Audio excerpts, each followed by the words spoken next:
بسم الله الرحمن الرحيم. الرحمن علم القرآن، خلق الإنسان علمه البيان. الشمس والقمر بحسبان، والنجم والشجر يسجدان. والسماء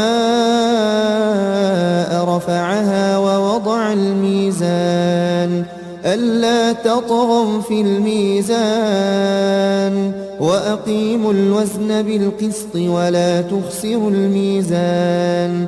والأرض وضعها للأنام، فيها فاكهة والنخل ذات الأكمام، والحب ذو العصف والريحان.